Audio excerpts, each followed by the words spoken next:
MLC గారు అయినటువంటి వాకాటి నారాయణ రెడ్డి గారు, గౌరవనీయులు రాష్ట్ర ప్రధాన కార్యదర్శి అయినటువంటి సూర్యనారాయణ రాజు గారు, గౌరవనీయులు సురేందర్ రెడ్డి గారు భారతీయ జనతా పార్టీ ఉపాధ్యక్షులు, అదేవిధంగా గౌరవనీయులు రాష్ట్ర అధికార ప్రతినిధి ఆంజనేయ రెడ్డి గారు, వైఎస్ఆర్సీపీకి సంబంధించినటువంటి నాయకులు కావచ్చు, అదేవిధంగా మంత్రి కావచ్చు, అదేవిధంగా ఎమ్మెల్యేలు కావచ్చు, అందరూ కూడా భయపెట్టి ఈరోజు ఏ విధంగా నామినేషన్లు కానీ అదేవిధంగా నామినేషన్లు వేయనీయకుండా చేయడం కానీ భయభ్రాంతులు చేస్తున్నటువంటి పరిస్థితి మనం అందరం కూడా చూస్తున్నాం. అయినా సరే భారతీయ జనతా పార్టీ ఏదైతే 22 నామినేషన్లు వేయడం జరిగింది, 22 డివిజన్లో ఒక డివిజను మనం జనసేనకు సంబంధించినటువంటి ఇచ్చినందువలన కాంప్రమైజ్ విత్డ్రా చేసుకున్నాం. 21 డివిజన్లో ఇప్పటి కూడా పోటీలో ఉన్నటువంటి పరిస్థితి. అంటే భారతీయ జనతా పార్టీ ధైర్యంగా ఈరోజు వాళ్ళని ఎదుర్కొని ముందుకు పోతున్నటువంటి పరిస్థితి మీ అందరూ కూడా తెలియజేస్తూ, ఇప్పుడు గౌరవనీయులు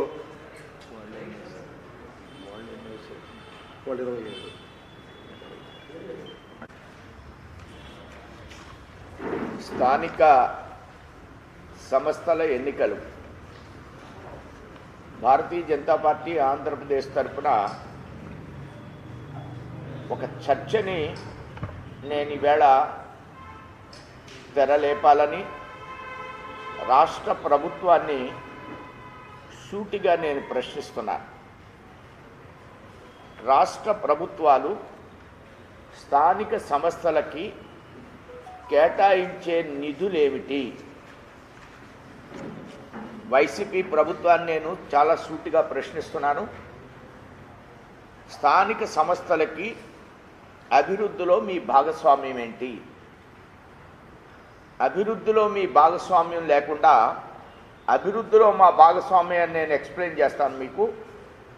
అభివృద్ధిలో మీ భాగస్వామ్యం లేకుండా మీ యొక్క దురాగతాలేంటి? మీకు అసలు ప్రజాస్వామ్యం మీద విశ్వాసం ఉంటే అభ్యర్థుల్ని లోబరుచుకునే పరిస్థితి కానీ, దౌర్జన్యాలు చేసే పరిస్థితి కానీ, రౌడీయిజం చేసే పరిస్థితి కానీ మీకెందుకు వస్తుంది? మీకు ప్రజాబలం ఉన్న సందర్భంలో మీరు ఎన్నికల్ని ప్రజాస్వామ్యయుతంగా ఎన్నుకోవడంలో, ఎంపిక చేసుకోవడంలో, ప్రజాస్వామ్యయుతంగా పోరాటం చేయడంలో ఎందుకు ఘోరంగా రౌడీయిజాన్ని ప్రోత్సహిస్తున్నారు, అధికారులు వినియోగించుకుంటున్నారు అనేది భారతీయ జనతా పార్టీ ఈ ప్రభుత్వాన్ని సూటిగా ప్రశ్నిస్తుంది. చాలా చోట్ల ఎన్ఓసి సర్టిఫికేట్లు ఇవ్వరు. ఒక కారంపూడి, గుంటూరు జిల్లాలో కారంపూడిలో ఎన్ఓసి సర్టిఫికేట్ ఇవ్వకుండా విలేజ్ సెక్రటరీ బయట దాక్కుంటాడు. డిపిఓతో ఫోన్ చేయిస్తే డిపిఓ ఫోన్ చేసి మా వాళ్ళు అక్కడికి వెళ్ళిన ఆఫీసులో లేకుండా ఉంటాడు.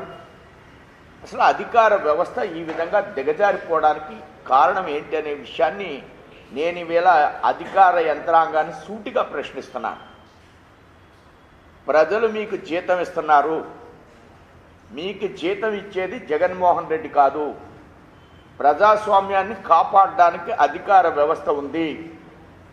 అధికార పార్టీ 5 సంవత్సరాలు మాత్రమే అధికారంలో ఉంటుంది. ప్రజాస్వామ్యంలో అధికార వ్యవస్థ అనేది ఒక పర్మనెంట్ అయినటువంటి యంత్రాంగం. దీనికి గాడి తప్పే పరిస్థితి అధికార యంత్రాంగాన్ని తీసుకురావద్దని, అధికార యంత్రాంగం ఈ విధంగా ప్రభుత్వాలకు తొత్తులుగా వ్యవహరించొద్దని బీజేపీ తీవ్రంగా హెచ్చరిక జారీ చేస్తుంది.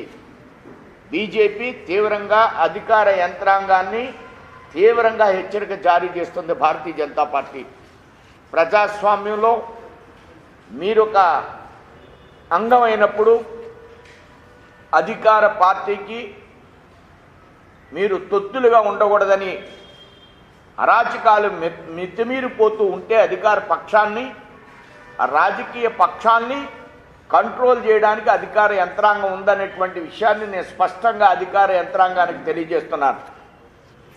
నేను ఏదైతే మొట్టమొదటిసారిగా ప్రస్తావించానో, నెల్లూరు కార్పొరేషన్కి ప్రతి సంవత్సరం కూడా కేంద్ర ప్రభుత్వం 540 రూపాయలని 640 రూపాయలని ఫర్ హెడ్ ఇంతని, నరేంద్ర మోడీ గారు అధికారంలోకి రానప్పుడు 400 రూపాయలు ఉండేటువంటి రెగ్యులర్గా ఇచ్చేటువంటి 14-15 ఫైనాన్స్ కమిషన్ యొక్క నిధుల్ని 640 రూపాయలు చేయడం మూలంగా ఈ కార్పొరేషన్కి 7 సంవత్సరాల్లో ప్రతి సంవత్సరం 5 కోట్లు అంటే 7 సంవత్సరాల్లో 35 కోట్ల రూపాయలు ఇచ్చేటువంటి పరిస్థితి ఉంది. అలానే అమృతాలో నిధులు రిలీజ్ చేసి ఈ యొక్క నగరాన్ని అన్ని విధాలా అభివృద్ధి చేసేటువంటి కార్యక్రమాన్ని చేపడుతుంది. అమృత అంటే ఏదైతే డ్రైనేజీ వ్యవస్థ ఉంటుందో, ఈవేళ నెల్లూరు వర్షం వస్తే పూర్తిగా మునిగిపోయేటువంటి పరిస్థితి, నెల్లూరు వర్షంలో ఇళ్లలోకి నీళ్లు వెళ్ళిపోయేటువంటి పరిస్థితి. అమృత అనేది ఏవైతే మేజర్ డ్రైన్స్ ఉంటాయో ఆ డ్రైన్స్లో వాటర్ ఇమీడియట్గా పిల్ల కాలువలోంచి వెళ్ళేటువంటి నీటిని వెంటనే అవి తీసుకుని బయటికి డిశ్చార్జ్ చేసేటువంటి వ్యవస్థను అమృతలో నిర్మాణం చేయాలనేది మేజర్ పోర్షన్. అలానే పార్కులు, జిమ్ యొక్క పరికరాలు, ఆహ్లాదకరమైనటువంటి రోడ్స్ని వెయ్యాలని అమృత పథకం కేంద్రంలో ప్రవేశపెట్టడం జరిగింది. అలానే ఈ యొక్క నగరంలో 1150 కోట్లు కేంద్ర నిధులతో అండర్ గ్రౌండ్ డ్రైనేజీ వ్యవస్థకి వెంకయ్యనాయుడు గారు అర్బన్ డెవలప్మెంట్ మినిస్ట్రీగా ఉండగా ఈ నగరానికి నిధులు కేటాయించడం జరిగింది. అలానే కేంద్ర నెల్లూరులో టూరిజం అండ్ ట్రావెల్ మేనేజ్మెంట్కి సంబంధించినటువంటి IITTMని ఏర్పాటు చేయడం జరిగింది. 250 కోట్లతో పొట్టి శ్రీరాములు నెల్లూరు జిల్లా కొండాపూర్ మండలంలో చింతలదేవులో జాతీయ కామదేవ్ బ్రీడింగ్ సెంటర్ని ఏర్పాటు చేయడం జరిగింది. అలానే తులసిపాలెంలో 250 కోట్లతో national institute of ocean technology యొక్క అత్యాధునికమైన సముద్ర తీర పరిశోధనా కేంద్రాన్ని ఏర్పాటు చేయడం జరిగింది. మెకారో జాయింట్ వెంచర్ ఏర్పాటు చేయడం జరిగింది. మెకారో జాయింట్ వెంచర్ నెల్లూరులో 3000 కోట్లతో ఎరువుల కర్మాగారాన్ని ఏర్పాటు చేయడం జరిగింది. 125 కోట్లతో కేంద్ర వాటాతో కృష్ణపట్నంలో అంతర్జాతీయ లెదర్ కాంప్లెక్స్ని ఏర్పాటు చేయడం.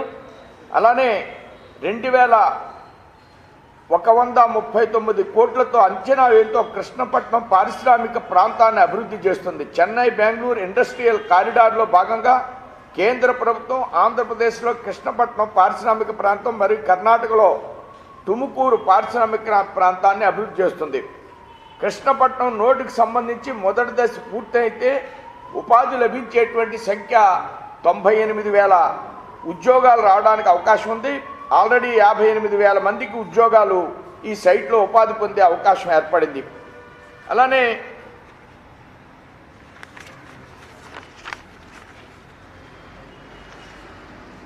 ఎనభై శాతం నిధులు కేంద్రం ఈ 42 NH67 నెల్లూరు జిల్లాలో ముత్కూరు రోడ్ జంక్షన్ నుంచి 742/600లో 4 లైన్ ఓవర్ నిర్మాణం ఫ్లైఓవర్ నిర్మాణం చేయడం జరుగుతుంది. చిలకలూరుపేట నెల్లూరు సెక్షన్లో FL2 అత్యంత ల్యాండింగ్ సౌకర్యం అభివృద్ధి చేసేటువంటి కార్యక్రమంలో ఉంది. సుమారు 462 కోట్లతో కృష్ణపట్నం వాడరేవు సమీపంలో కండలేరు క్రీక్ ఉత్తర మరియు దక్షిణ పారిశ్రామిక సమూహాన్ని కలుపుతూ గ్రీన్ఫీల్డ్ రహదారి, 360 కోట్లతో నెల్లూరు నగరం నుండి కృష్ణపట్నం పోర్టు వరకు NH5కి 4 వరుసల రహదారి, చిలకార్ క్రాస్ NH16 నుంచి పవర్ ప్లాంట్ వరకు 374 కోట్లతో ప్రస్తుతం రహదారి అప్గ్రేడింగ్ చేయడం జరిగింది. 704 కోట్లతో ఏపీలో నాయుడుపేట నుంచి కృష్ణపట్నం పోర్టుకి 4 లేన్ల రహదారిని ఏర్పాటు చేయడం జరిగింది.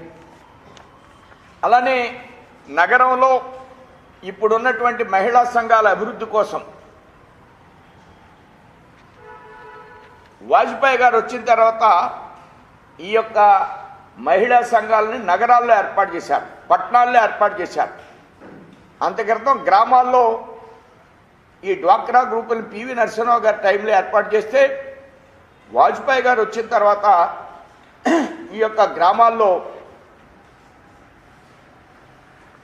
ఈ మహిళా సంఘాలని పేరు మారుస్తూ వారు కొత్తగా గ్రామాల్లో ఉన్న మహిళా సంఘాలని నగరాల్లో కూడా అభివృద్ధి చేసి 5 లక్షల రూపాయలు వాళ్ళకి హామీగా డబ్బు వాళ్ళు దాచుకున్న దానికి డబ్బులు ఇస్తే ఇప్పుడు మోడీ గారు వచ్చిన తర్వాత అది 20 లక్షలు చేయడం జరిగింది. ఈ విధంగా మహిళలకు కానీ అలానే బలహీన వర్గాలకు సంబంధించి కానీ అలాగే ఎస్సీ కార్పొరేషన్ ద్వారా కానీ అన్ని వర్గాలకు సంబంధించినటువంటి కార్యక్రమాన్ని కేంద్రం ద్వారానే రాష్ట్రంలో అమలు జరుగుతున్నటువంటి అంశం. ప్రతి గ్రామంలో కూడా నేను చెప్పినట్లు విధంగా ఎన్ఆర్ఈజీఎస్లో 20 రకాల కార్యక్రమాల్ని కేంద్ర ప్రభుత్వం 90% నిధులతో అభివృద్ధి చేస్తున్న పరిస్థితి. ఈ రాష్ట్రంలో ఈ నగరంలో కేటాయించినటువంటి ఇళ్ల సముదాయం ఏదైతే ఉందో దానికి 1,80,000 రూపాయలు కేంద్ర ప్రభుత్వం Narendra Modi housing for all స్కీమ్లో 1,80,000 ఇస్తే ఈ ప్రభుత్వం ఒక పట్టా ఇచ్చి చేతులు దులుపుకునేటువంటి పరిస్థితి. ఈ విధంగా అభివృద్ధిలో కేంద్ర ప్రభుత్వం మనుగడతో మాత్రమే ఈ ప్రభుత్వం మనుగడ సాగిస్తుంది. అభివృద్ధిలో అనేకమైన అంశాలు నేను తెలియజేశాను. రాష్ట్ర ప్రభుత్వం చెప్పుకోవడానికి స్థానిక సంస్థల్లో ఏదైనా ఒక్క పాయింట్ ఉందా, ఒక్క అభివృద్ధి కార్యక్రమం ఉందా, మీ యొక్క పథకాలు ఏంటి అనే విషయాన్ని స్థానిక సంస్థల్లో మీ యొక్క ఆలోచనలు ఏంటి అనే అంశాన్ని స్పష్టం చేయవలసిందిగా రాష్ట్ర ముఖ్యమంత్రిని నేను డిమాండ్ చేస్తున్నా. ఏ అంశంలో ఏ ఆధారాలతో స్థానిక సంస్థల్లో మాకు ఇన్ని సీట్లు వచ్చేస్తున్నాయని అందరినీ లోపరుచుకుంటారు, మీరు ఏమి ఇచ్చారని వాళ్ళు ఓట్లు అడుగుతున్నారు. నెల్లూరు నగరంలో అభివృద్ధి అవేళ ఎన్డీఏ ప్రభుత్వం తెలుగుదేశం అధికారంలో ఉండగా వెంకయ్యనాయుడు గారి సహకారంతో ఈ నగరంలో అనేక రకాలైనటువంటి అభివృద్ధి కార్యక్రమాలు చెప్పడానికి మీకు దమ్ముందా అని భారతీయ జనతా పార్టీ ప్రశ్నిస్తుంది. కాబట్టి ఈవేళ నెల్లూరు ప్రజలు విసిగి వేసారిపోయి ఉన్నారు. అధికార పార్టీకి తీవ్రమైనటువంటి వ్యతిరేకత ఉంది. ఆ దృష్ట్యా ఎన్నికల్లో భారతీయ జనతా పార్టీ జనసేన అభ్యర్థులను స్వాగతించడానికి సిద్ధంగా ఉన్నారు. మేము తప్పకుండా మంచి విజయంతో ముందుకు వెడతామని మీ ద్వారా నేను తెలియజేస్తూ ముగిస్తున్నా. పక్షమైనటువంటి ఆ పార్టీకి బాగా అండర్స్టాండింగ్లో వెళుతున్నారు అనేది మాత్రం బాగా ఇక్కడ ప్రజల వినికిడి. ప్రధాన పక్షానికి ఒక విచిత్రమైన విషయం చెప్పనా, అధికార పార్టీ తెలుగుదేశం కలిసి కొవ్వూరులో, మీ కొవ్వూరు కాదు మా కొవ్వూరులో ఇద్దరు కలిసి పోటీ చేశారు గత ఎలక్షన్స్లో. ఇప్పుడు కూడా కలిసే ఒక వార్డుకి పోటీ జరుగుతుంది. వైసీపీ బీజేపీ వర్సెస్ పోటీ జరుగుతుంది. బద్వేల్లో మేమే పోటీ చేశాం దమ్మున్న పార్టీగా.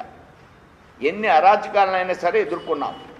బద్వేల్లో మిగతా పక్షాలు పోటీ చేయడానికి అవకాశం లేని పరిస్థితి ఏర్పడింది.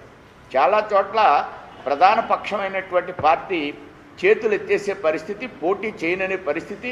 ఇప్పుడు బీజేపీ అన్ని చోట్ల పోటీ చేస్తుంది కాబట్టి వాళ్ళు కూడా రంగంలో దిగిన, స్థానికంగా ఉన్న వాళ్ళు రంగంలో దిగే పరిస్థితి లేదు, వాళ్ళు వెనకంజి వేసే పరిస్థితి. మేము అలాంటి పరిస్థితి కాదు. ఎప్పటికైనా ఈ రాష్ట్రంలో బీజేపీ జనసేన ఒక ధీటైనటువంటి పక్షంగా ఈ రాష్ట్ర ప్రభుత్వాన్ని ఎదుర్కోబోతుంది. జ్యోతిష్కుని కాదు, ప్రజల యొక్క మేము మా దగ్గర ఉన్న అభివృద్ధి ఉంది, అభివృద్ధిని ప్రజలకు చెప్పుకుంటూ మేము వెడతాం.